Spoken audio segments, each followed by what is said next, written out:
Imagine you're driving down this really lonely, pitch black stretch of highway late at night. You're miles from the nearest town, just cruising along, and suddenly, Oh, I know where this is going. yeah, suddenly every single warning light on your dashboard flashes on at exactly the same time. The check engine light, the tire pressure, the battery, the oil gauge. Just everything. Right. Everything is just glowing this angry, urgent red. Which is, I mean, that's the absolute definition of sensory overload. Your brain just cannot process that many crisis signals simultaneously. Exactly. And you really only have two choices in that split second. You can panic, right? Slam on the brakes, pull over, and start tearing your hair out while staring at the engine. Or you do the other thing. Yeah, you calmly reach into your glove box, pull out a pair of dark sunglasses, put them on, reach over to the radio, crank the volume all the way up, and just, keep your foot on the gas. I love that image. It's the ultimate performance of, like, being completely fine when everything around you is definitively not fine. And that specific posture, surviving an overwhelming broken world by throwing on a mask of cool detachment, is exactly what we're exploring today. It's such a fascinating topic. It really is. We're using this stack of incredibly rich sources you shared with us, a very comprehensive 10-part analytical text that dissects just a single pop culture artifact. Right. We are taking a deep dive into Bob Dylan's song, Things Have Changed. And I think we should establish the parameters of this deep dive right away, just for everyone listening. Yeah, good idea. Because this is not just some, exercise in music trivia for diehard fans. Definitely not. The mission here is to explore how a song that was originally commissioned as a soundtrack for a movie, the year 2000 film Wonder Boys, somehow evolved into this absolute masterclass on navigating modern burnout. Burnout, information overload, and that really unsettling feeling that truth itself has just become unstable. Right, the ground shifting under your feet. Exactly. And if you look at the pedigree of this track, it obviously has massive institutional validation. Right. I mean, it won the Oscar for Best Original Song. It took home a Grammy, too. Yeah, a Grammy. But, those shiny awards are almost a distraction from what we really want to uncover today. The focus of the text you provided is the underlying mechanics. The how and the why. Right. Why did a track built entirely around the concepts of profound exhaustion and really deep estrangement hit the cultural mainstream with such unusual enduring force? Well, to understand why it resonates so deeply, especially with you, the modern listener, we have to start by analyzing who is actually speaking in the song. Who the voice belongs to. Exactly. The first major insight from the source material is that the voice you hear is not a diary entry. Right. It's not raw, unfiltered reality. It is a carefully constructed mask. The text calls it a persona, right? The voice sounds so calm, it's witty, it's incredibly socially alert, but internally, the speaker is fiercely withdrawn. Which leads us to a phrase in the text that I think is just brilliant. Oh, I highlighted this one about 3 times. Epistemic fatigue. Yes. Because, I've heard of decision fatigue, I've heard of compassion fatigue, Right. or just being exhausted by the 24-hour news cycle. But what does epistemic actually mean in this context? It's a really critical distinction to make here. Epistemic relates to epistemology, which is the study of knowledge and how we know what we actually know. Okay. So epistemic fatigue isn't just like physical tiredness. It's this profound psychological exhaustion caused by unstable truth claims. Unstable truth claims. Yeah, it's that feeling that settles deep into your bones when you're forced to navigate a morally unstable world where you're constantly bombarded by interpretive demands. Oh, I see. So it's like that creeping dread you feel today when you're trying to figure out if an image you saw online was generated by AI. Yes, exactly. Or, if a medical study you're reading was quietly funded by some pharmaceutical company, or if a news headline is just a deliberate distortion. You have to constantly evaluate the fundamental reality of everything right in front of you. It's exhausting. You simply get tired of trying to figure out what is real. Yeah, you just burn out. But what the text argues so effectively is that the song does not use this fatigue as an excuse to embrace total nihilism. Which is what you might expect. Right. Because if a person has truly given up, if they're operating with total moral indifference, their language reflects that. It becomes flat, monotonous, boring. But the language in Things Have Changed is the complete opposite of boring. It's vibrant, it's exact, and it's highly charged. Right, because the song is displaying disgust with hypocrisy and bad faith. And feeling disgust actually requires a moral compass. That makes total sense. The sources describe the speaker's mechanism here as layered subjectivity. The speaker is basically split in two. Okay, how so? Well, he's acting in the world, moving through society, but he is simultaneously acting as a witness to his own actions from a distance. From a distance. How does someone actually do that in practice? Is it like stepping outside of your own body during a highly stressful corporate meeting and sort of silently narrating your own panic from a corner of the ceiling? That is a perfect way to visualize it. Yes. Yeah. You distance yourself from your own immediate emotional reactions. Yeah. That detachment acts as a psychological shield to protect your core self from a reality that just feels hopelessly overstimulated.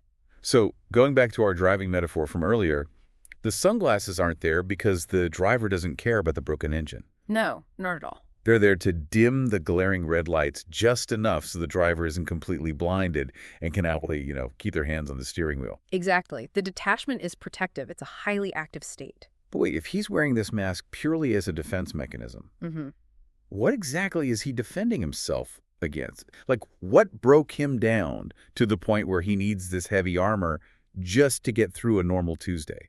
Well, the sources point to two very heavy realities. First, the inescapable passage of time, and second, a very specific type of emotional withholding. Okay, let's break those down.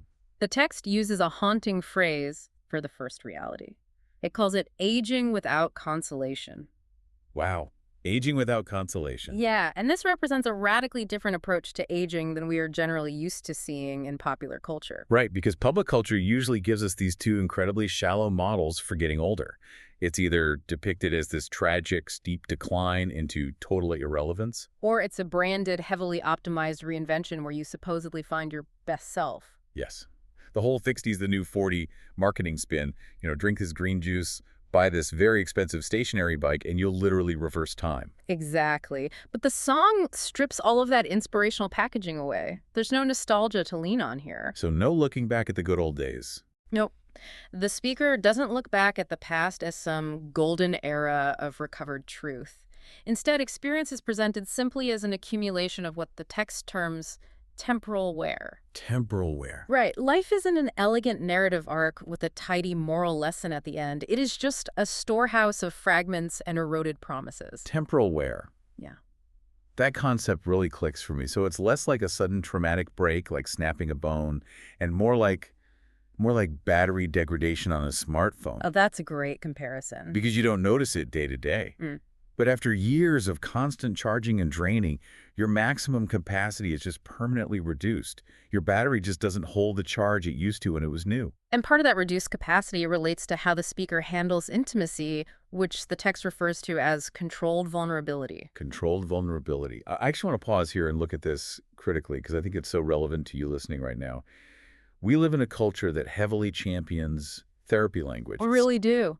We are constantly told that total emotional disclosure is the ultimate moral good. You're supposed to share your trauma, speak your truth, and lay it all bare on the internet for everyone to see. Right. So is this text suggesting there's actually a kind of dignity or at least a valid survival tactic in not oversharing? That is one of the most provocative arguments in the source material, honestly. The text draws a very sharp, necessary line between vulnerability and disclosure. Because they aren't the same thing? No, they aren't. But our current culture aggressively conflates the two. This song, however, models how a person can remain highly expressive and authentic without becoming completely transparent to the audience. Man, that is a tough tightrope to walk. But Expressive without being transparent. it is. The speaker acknowledges his own pain throughout the lyrics, but he categorically refuses to surrender to it. There's no grand cathartic confession. Right. In pop music, there's a pervasive trope that we can call love as repair. It's the assumption that finding the right romantic partner will just fix your internal brokenness. And I'm guessing things have changed. Rejects that entirely. Completely. Intimacy in this song's universe is unstable and compromised. So the speaker offers an alternative to the extreme binary we usually see in media. Let me guess the binary. It's either the stoic, silent, emotionally repressed archetype on one side or the melodramatic, weeping confession on the other. Yes, exactly those two. The speaker navigates right between them. He tells you just enough to let you know he's damaged, but he manages the flow of information so tightly that he deprives the listener of the satisfaction of watching him break. Oh, wow. So he retains his agency by guarding his pain. Precisely. Okay, so you have a degraded battery. You're guarding your pain from an untrustworthy world, and you are exhausted by the sheer effort of trying to figure out what is true. How do you avoid total psychological collapse? That's the big question. The source material reveals the speaker's secret weapon for this. Yeah. And it's fascinating. It's bizarre, dark humor. Yes, the humor is the structural element that prevents the song from just collapsing into a flat, depressing dirge. Thank goodness for that. The text analyzes this through the concepts of tonal collision and disproportion. Tonal collision. What does that look like? Well, the lyrics routinely take a moment of apocalyptic, existential dread and just slam it right up against an image that is trivial, awkward, or just plain grotesque. You know, that tonal collision feels identical to the cognitive dissonance of our daily feeds today. Oh, absolutely. Think about what it's like to look at your phone. You scroll down and you read this profound, horrifying news story about a global geopolitical crisis. Right. And the very next post you scroll past is a ridiculous meme of a dancing cat with misspelled text. And right below that is a highly targeted ad for a pair of sneakers. It's totally jarring. Yeah. Everything is mismatched in scale, and your brain is somehow supposed to process the tragedy, the comedy, and the commerce all at the exact same emotional pitch. That is a superb modern equivalent. The text argues that the song creates this exact kind of grotesque scale effect. The world the speaker occupies feels both endlessly trivial and existentially dangerous at the exact same time. So he places massive philosophical claims right next to exaggerated, absurdly small observations. Exactly. So the dark comedy acts like a relief valve, right? Yeah. Like when a tense action movie uses comic relief to give the audience a breather before the next big explosion. Actually, the sources argue the exact opposite. Oh, really? Yeah. The humor in this context does not offer relief at all. If anything, it makes the listener more uneasy. How so? Because the jokes are not evidence that the speaker is relaxed or comfortable. They are evidence of continued mental activity in a heavily degraded environment. Oh, I see. So he's making a joke while the ship is sinking, not because he thinks the water rising is funny, but because crafting the joke proves to himself that his brain is still functioning. Precisely. The absurdity reveals a world where traditional categories of meaning have simply broken down. Right. When direct sincerity feels inadequate, or even naive and dangerous, absurdity becomes the only style left for thinking. The speaker is fighting off psychological collapse by stylizing it. That is a staggering way to navigate a fractured world, just stylizing the collapse.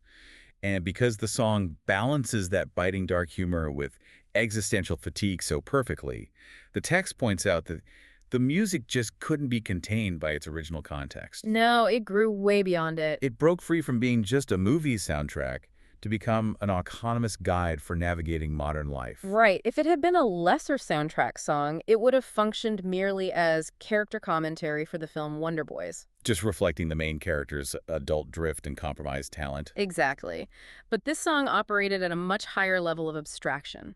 It offered a broader philosophy of estrangement that audiences instantly recognized. And the text notes that this track actually defined a huge turning point in Bob Dylan's career. It basically kicked off his late style. Yes, it did. The writing became leaner, darker, and way less invested in making those grand, sweeping, protest-era declarations he was so known for in the 60s. And the real-world durability of this posture is astonishing. Oh, the numbers are wild. The text documents 1,004 live performances of the song. Wow. And the last recorded date in our sources is May 18th, 2025. That is a quarter of a century. A quarter of a century of keeping this specific armored posture alive on stage night after night. That kind of longevity suggests we're looking at a highly functional tool.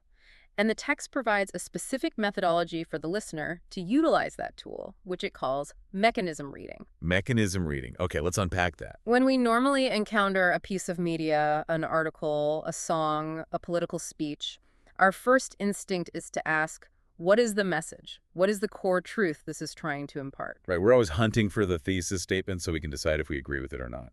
But mechanism reading asks us to shift our paradigm entirely. Instead of obsessing over the message, we should ask, what does the voice do, and how does it make that doing persuasive? Okay, let's apply this to a real-world scenario so you can use it today. Yeah. Say you get one of those incredibly passive-aggressive corporate emails from a coworker. Oh, we all know those. The classic email that starts with, per my last email, and ends with, looking forward to your prompt compliance. Ouch.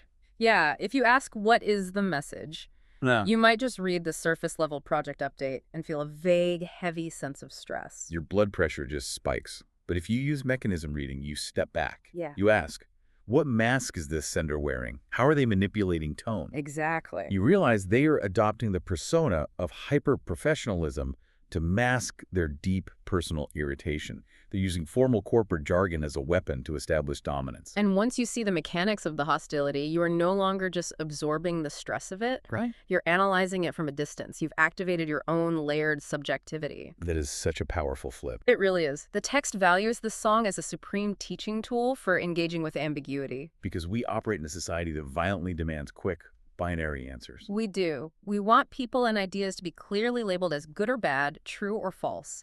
But things have changed proves that you can be exhausted and still intellectually sharp. Yeah, you can be deeply skeptical, yet still highly observant and reactive to the world around you. It teaches us to tolerate intellectual instability without collapsing into vagueness. In other words, it teaches you how to confidently say, I don't know what the truth is right now, without throwing your hands up and giving up on thinking entirely. It is a survival toolkit. Things Have Changed isn't just a classic rock song to tap your foot to. It is a practical manual for managing overload. Very well said. As we look at the insights we've extracted from these sources for you today, we've explored how the song names that specific, crushing weight of epistemic fatigue. We've seen how it models the power of controlled vulnerability, too. Right, showing us that we do not owe the world our total emotional transparency in order to remain authentic. And we've unpacked how using absurdity and dark humor isn't a sign of surrendering, but a weapon to survive a world where the old rules simply don't make sense anymore. Exactly. And you do not need to be a music scholar to find value in this. The most practical takeaway for your daily life is recognizing when you are actively using a persona to manage your own burnout. Recognizing that your emotional restraint, your dark jokes in the face of bad news, your refusal to buy into simplified, optimistic narratives, those aren't necessarily character flaws. Right, or signs of depression. They can be highly adaptive, intelligent responses to a culture of constant saturation and depletion. It is perfectly okay to wear the sunglasses when the dashboard is blinking. Absolutely. But before we wrap up this deep dive, there is one final, really provocative puzzle from the source material that we want to leave you with. Something for you to mull over after you take your headphones off? The text asserts that the song's title, Things Have Changed, is a hardened conclusion. It's a verdict, repeated after long observation, registering a total, unrecoverable loss of trust in the world. A definitive statement that the old ways of finding meaning are permanently gone. But here is the paradox we want you to ponder. If the speaker is truly so disconnected, if he is so completely certain that all trust is lost and the world is beyond repair, why sing at all? It is the ultimate contradiction of the performance. Doesn't the sheer immense effort required to craft such brilliant, exact, witty language to describe this alienation prove that a tiny spark of hope still exists beneath the mask? I think so. The very act of singing, of projecting a voice out into the void, is a profound desire to be heard, to be understood by someone else. Because if you truly, fundamentally didn't care anymore, you wouldn't write the song. Right. You wouldn't step up to the microphone. You would just be silent. You'd turn off the mic and walk away. Exactly. So maybe, even when every warning light on your dashboard is flashing angry red, the fact that you bother to keep the radio on means you subconsciously still believe there's a destination worth striving toward. Think about that the next time you put on your armor to face the day.